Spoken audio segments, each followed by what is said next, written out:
How we doing, gentlemen?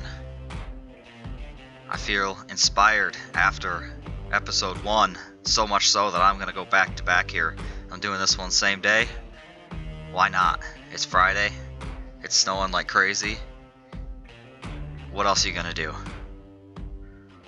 Hope you enjoyed the first rankings there. Hope you enjoy the Arctic Monkeys. If you don't, or don't know who they are, highly recommend.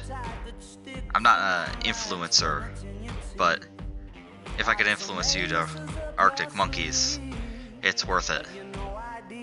Anyway, I'm going to let this play for just one more second while we talk about, recap a little bit. Young Bucks coming in at 12, Nittany Tide coming in at 11.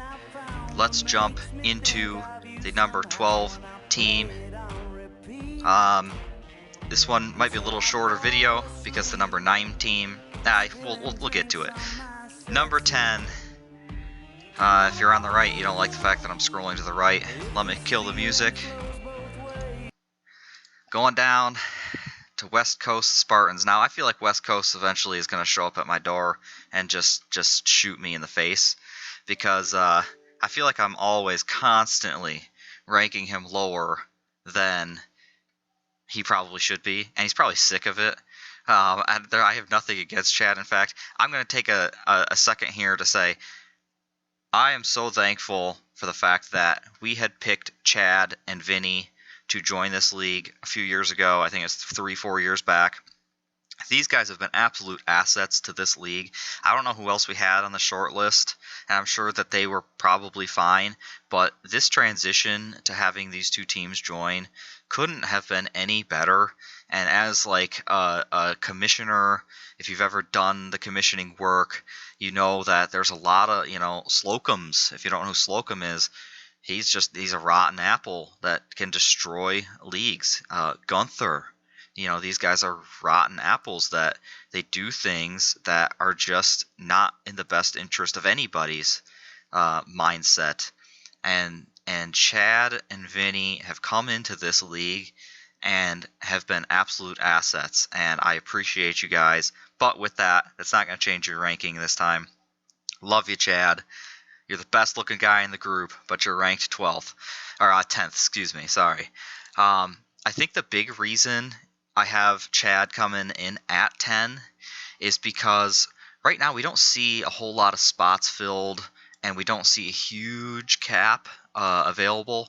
Like if we again go over to Shawnee, he's got $90 and not a players. Jeff's got $85 and not a lot of players. West Coast comes in with not a whole lot of players and not really all that much cap, and it is explainable why the cap is this way. I'm sure you've probably seen, you probably already know. We're talking Christian Yelich. This was a really weird thing that happened last year. Every draft, I don't know how long have we had this league, 15 years now maybe? Maybe that's a little high, maybe it's 12. Every single year that we've had this draft, the first player from a position, say outfield in this case, the first one that gets picked in the auction always has a good deal associated with them. All of us sheep think that we can just wait for the last guy in that tier and, he'll be cheaper for sure. I don't want to pay this guy, the first guy. I'm too nervous. I don't know what it is, but if it's nerves, if it's the thought that, we know better. But what happens is every single year, the first guy gets a really good deal, and then the last guy of that tier ends up getting paid more than that player because everybody panics because they didn't get anybody and they need this player now. So everybody who missed out on the first guy is panicking, and so they end up buying worse talent for more money later. That's what's happened in every draft except for 2020. Now, 2020 was a crazy year. We all know that. But we didn't think that it would translate to fantasy baseball auction, because what we saw last year was DeGrom went first for 30. It might have been first or second, but then Yelich went first or second, and he went for 24.50. Yelich at the time was also coming off a knee injury.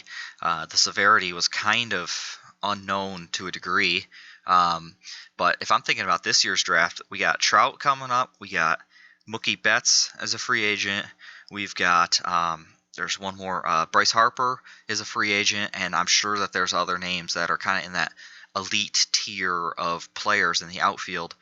I don't think Bryce Harper makes $24.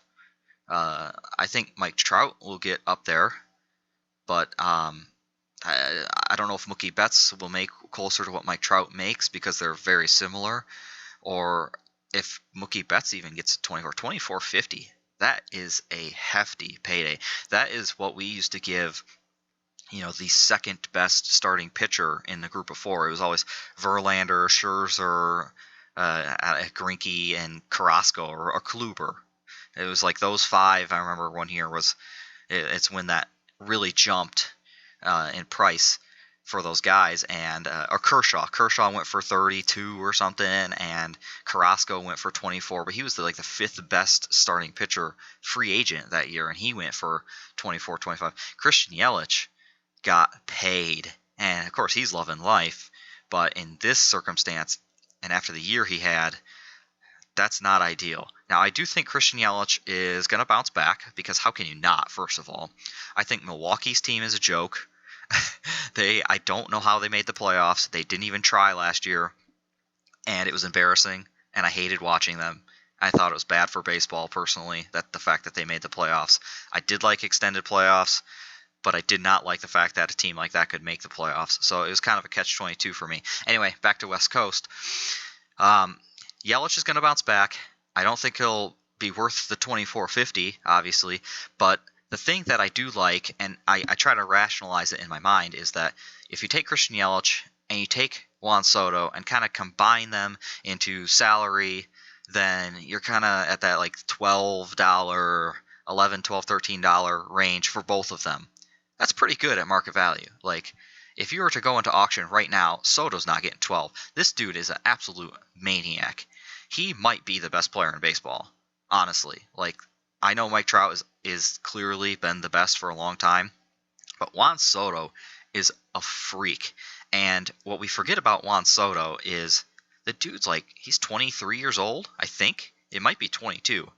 All these guys that we look at down here in these double A's, some of them are older than Juan Soto.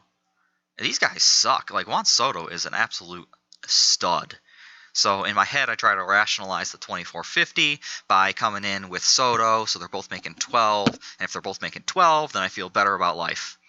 That's not ideal, because obviously if Christian Yelich was less, then you'd be making your money back. But that's how I'm trying to rationalize it in my head. So there's that, I suppose. Hater, love him. Again, Milwaukee, hate Milwaukee. Don't get me down the rabbit hole again, but great closer for cheap is always a nice asset. What really hurts, I think, West Coast, but this has been part of their strategy. I don't know if any of you have noticed. Pitching here it just doesn't exist. Matthew Boyd, John, texted us, I think, every single time Matthew Boyd pitched, and mentioned, how bad he was pitching, because it happened every single time. Every 5 days, I could expect the text from John saying, why didn't we trade this guy? And we had an opportunity as the Tigers to trade Matthew Boyd for actual assets, and we didn't. And the dude is brutal. Anyway, there's no pitching here really at all, and the cap's not that large. So what West Coast has always done is they kind of got that not even second tier. It's kind of like third tier, fourth tier depth kind of play. They get 7 Matthew Boyds or Marco Gonzalez. They get 7 Marco Gonzalez's, and they try to make that work, and it has worked, and it can work. So I kind of suspect that might be where his head at is here, and it might have to be, because with so little pitching, underneath, you kind of have to go depth play, and we'll see if that happens. One other point I want to make quick about West Coast, Dominic Smith, man, this dude was awesome. I hope that they play him. I know, Jeff, this is another one of those Orlando guys from way back when. I hope they play him. I hope they don't find a reason to not put him in there. They didn't sign Springer, so that's good for Dominic Smith, so he can play. I hope that he plays. I hope he plays well because I've always liked this guy. He's got good talent. I expect a $4 to be put here and him to be moved up into the MLB, but maybe not. And if he's not, I'm targeting you, and I'm telling you all right now, I'm targeting him. So look for that. There's no ARB yet that we're worried about. Juan Soto is going to go into ARB next year, so that is going to be a big dollar kind of guy. You know, if you throw down $20 for ARB on Juan Soto, yeah, that probably makes sense. Even though you 3 years at $20, it probably still makes sense. This dude is a beast. Okay, we're at 10-minute mark here already. West Coast comes in at 10. The next team, there's not a lot to talk about actually, which might be a hint towards who it is. We're actually going to go over here to Dip City at number 9. Dip City. I don't think many people were going to expect Dip City at 9, but then again, it'll make sense here. $90 in cap. This has been Dip City's strategy every single year. I'm taking $1 dudes, or 1 year dudes, and I'm going to make it work each and every year. And this works. If it doesn't work, who cares? Because next year I'll have all my cap back and I can just try it again. Dip City has made this strategy work for at least 3 years now. I think 3 years ago he won the championship. The year prior he made the playoffs, I'm pretty sure. And then last year was a pod game away from making the playoffs. And 5th in points by like 2, So he has made this work 3 years in a row. So why is he ranked 9th then, knowing that he can make this work? The problem is, it's such a wild card strat, and I love it because it's such a wild card dude. I feel like mentally this shouldn't work, but it does, and it's fantastic. See, the reason he's got $90 worth of cap is he has no players. He has Acuna, obviously a top 5 player. You could say a top 3 player. You could call him the best player for all I care. And he's $1, so fantastic. He loses Mookie Betts from last year, and I think Mookie Betts was also like $1, so stuff like that is going to continue to hurt here. But then you kind of get into this. I've had Dallas Keuchel 3 years prior. Last year he was great. I don't understand. It's like he was on the Raiders and he was awful. Moves to Dip City. He was good. So this is a good contract. But everything else in here, I mean, Tommy Edman, he's going to maybe lead off for the Cardinals. I mean, that's something, I guess. But he's going to have a lot of work to do at the draft, which he always does, which he's totally used to. The reason he's 9th at a kind of global level is because there's just so many unknowns. How many great drafts can one person have in a few year span? At some point, they're not going to have a great draft, and there's so many unknowns with this team. Teams that have more guys and higher cap are generally going to be higher on these preseason lists. A postseason list, Shawnee could go to 12. He could go to number 1.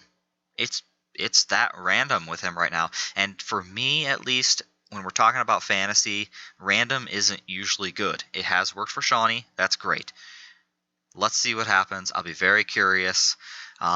Just really quick, I expect Brian Anderson to not get that much dollars in ARB from others, so I expect that to get picked up. I expect him to come up or stay in AAA because he's got a nice spot there. I expect Ryan Mountcastle to come up and do well. Probably not a top 10 kind of first base. I don't remember if he has outfield, but he'll be a good, bench at least fill. If he does have outfield, that'd be better, so you could fill him an outfield or util from time to time when he's at home. So there are other things at play here that are working. Too many unknowns for me to feel comfortable putting him any higher. And with that, that is our 10th and 9th ranked.